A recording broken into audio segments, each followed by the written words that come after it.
Hey everyone, Tin Man here with another competitive deck tech. This is a video series where I highlight competitive Eternal decks that are well suited for ranked or tournament play. In each of these videos, I'll discuss the overall game plan of the deck, how each card fits into that game plan, and other options that you may want to try to fit your own personal style. So let's get to it.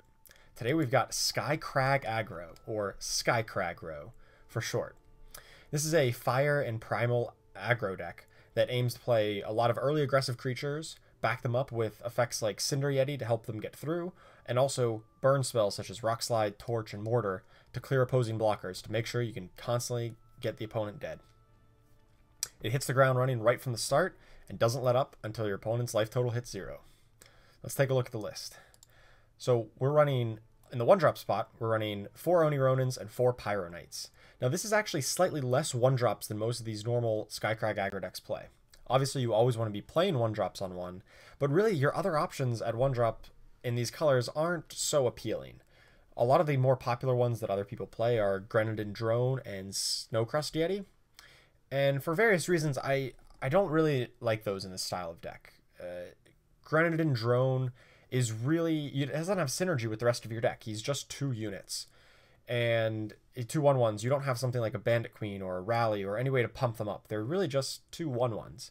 And clearly Oni Ronin is a 2/1, attacks just as well, but it has Warcry, which is a nice upside. Pyroknight attacks with Overwhelm, which potentially could be relevant, but also it has that ultimate ability if you do get flooded into the late game. So really you kind of want 8 1-drops, maybe you want a bit more, but I wouldn't go up to the full 12. I think they're a little too low impact for what they do. Additionally, we have Permafrost and Torch, 2 of our very efficient, very premier ways of removing opposing blockers.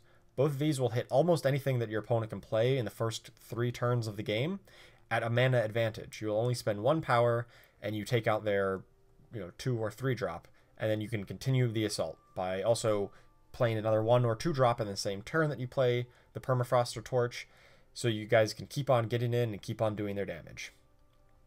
In the 2-drop spot, we've got Champion of Fury, by far the most powerful card in the deck. It's, in an ideal world, it's a 2-cost, 4/2 charge and overwhelm, which is just an amazing rate for an aggressive deck.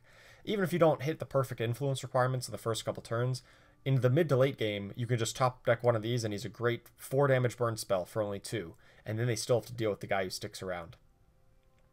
Fearless Yeti, oh god, Fearless Yeti is a rather unconventional choice. A lot of decks, instead of running Fearless Yeti, will run, say, Snowcrust Yeti, the 1-drop 2/1 Aegis.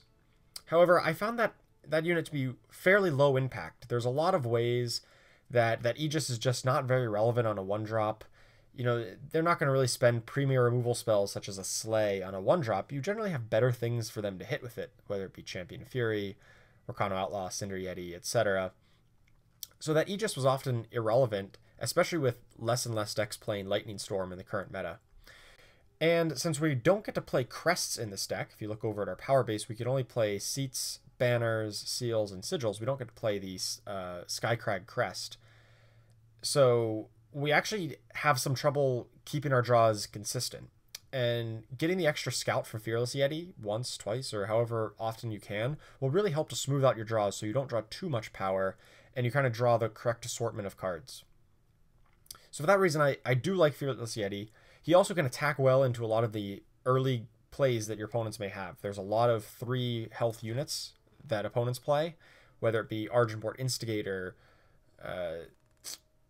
Unseen Commando, Valkyrie Enforcer. There's a lot of 3 toughness units that something like a Snowcrust Yeti couldn't attack into very well.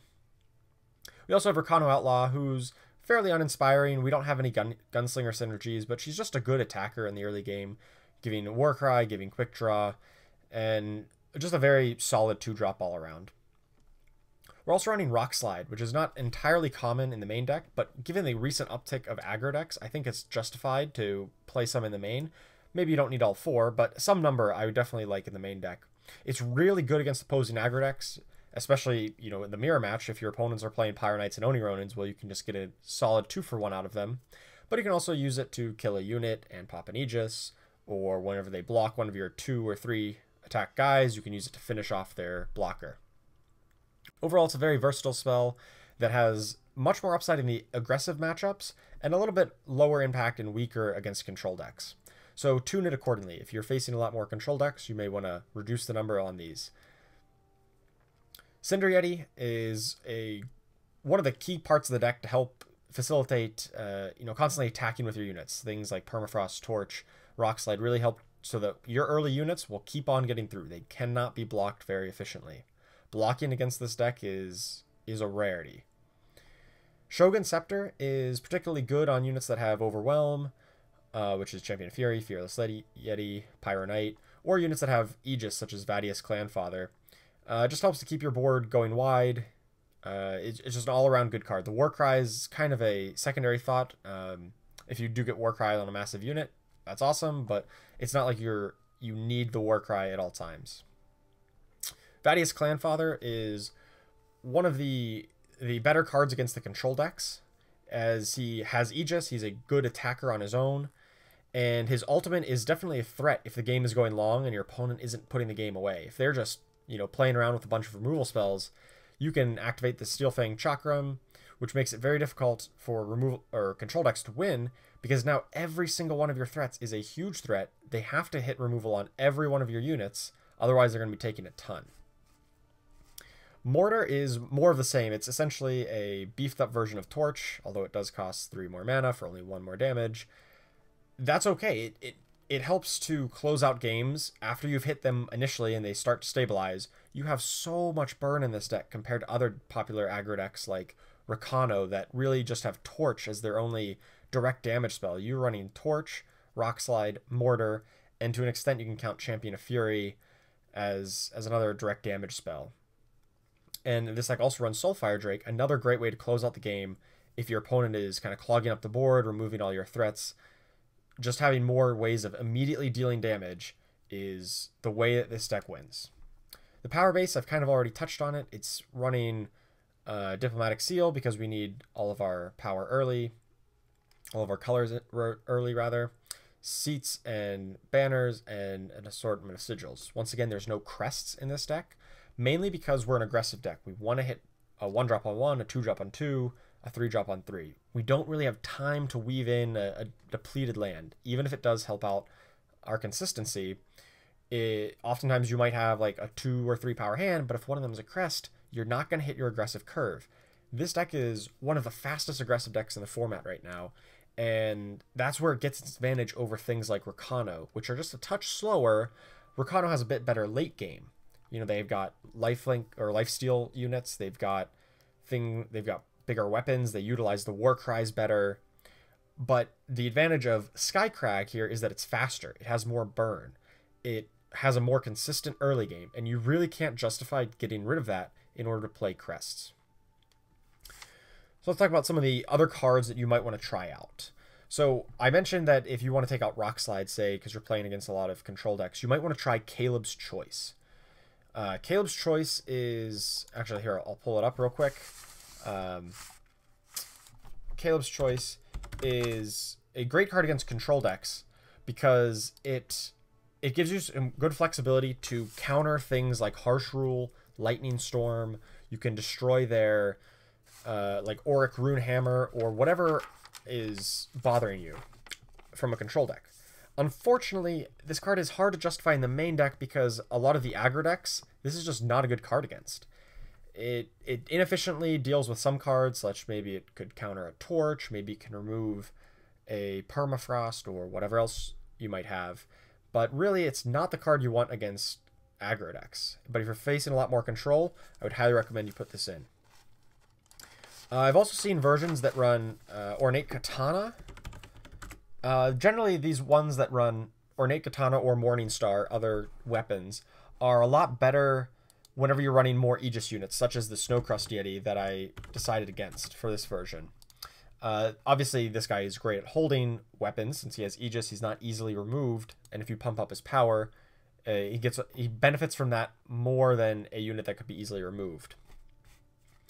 So if you do run the Snowcrest Yeti, you might want to take a look at Katana or perhaps a Morningstar, which I know some people have had success running this in their builds. It seems very innocuous, but it could be useful to put on Aegis units to keep them attacking and punching in.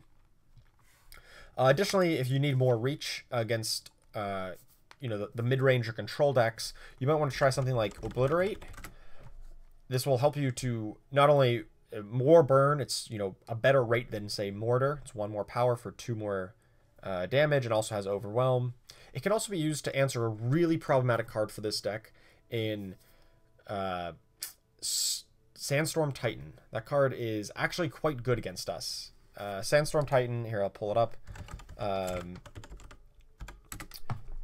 Oh, I somehow don't own any Sandstorm Titans, but this guy is a real big pain for the deck. Because of endurance and his huge stat line for his cost, he can't be hit by Permafrost, he can't be hit by Cinder Yeti. A lot of our ways of just getting through this guy are attack in and then throw a burn spell, so we have to 2-for-1 ourselves, if we're even in a position to 2-for-1 ourselves. Sometimes you just don't have a big enough guy out there, or you don't have the appropriate burn spell. Maybe you only have Rockslides and you don't have torches or mortars. So adding something like Obliterate gives you another answer to Sandstorm Titan. You can also try something like Polymorph. However, I'm very skeptical this card deserves a spot in the deck. Our deck is all about speed. It's all about fast aggression, hitting the opponent, removing their blockers so that you can keep on attacking. And alternatively, a lot of the damage-based removal spells can do double duty and hit them instead of their units. Polymorph is just, it hits a unit. And unfortunately, with a lot of the 2-1s in our deck, even that 1-1 can probably get value, blocking something like an Oni Ronin or Pyroknight or a Fearless Yeti. So I wouldn't necessarily recommend Polymorph, but a lot of those other cards, they have some justification to put them in. You may also want to go up to more Soulfire Drakes, depending on the exact meta you're encountering. So overall, this is a faster aggro deck. It's one of the fastest ones in the format. It relies on hitting its early curve very consistently, and then finishing the game out with Rockslides, Mortars, Torches, and direct damage. Unfortunately, in the actual gameplay of the deck, it seems to be fairly linear. There's not a ton of complex decision points. You generally want to be holding your removal spells for more impactful things, like don't torch their 1-drop if they might have something like an Unseen Commando. But other than that, the subtlety seems to be more in deck building rather than in gameplay with this kind of deck, which can be good and bad for its own reasons. If you correctly predict the meta you're going to play against and have a tuned version for that meta, this deck can be extremely potent. But if you guess wrong, you might be holding a whole bunch of Rockslides against a whole bunch of control decks. However, based on the current meta, I do like this configuration. There's maybe a touch more control than I'd like to see, so maybe I should reduce 1 or 2 Rockslides. But overall, this is a great shell for you to start tinkering and experimenting with whatever your own personal flavor is. So that's all for this. You can check out the gameplay video here. You can also check out my Twitch stream at twitch.tv/tinman354. Link is in the description below for this to see gameplay of this deck and other awesome Eternal decks. Thank you so much for watching. I really appreciate it. Have a nice day.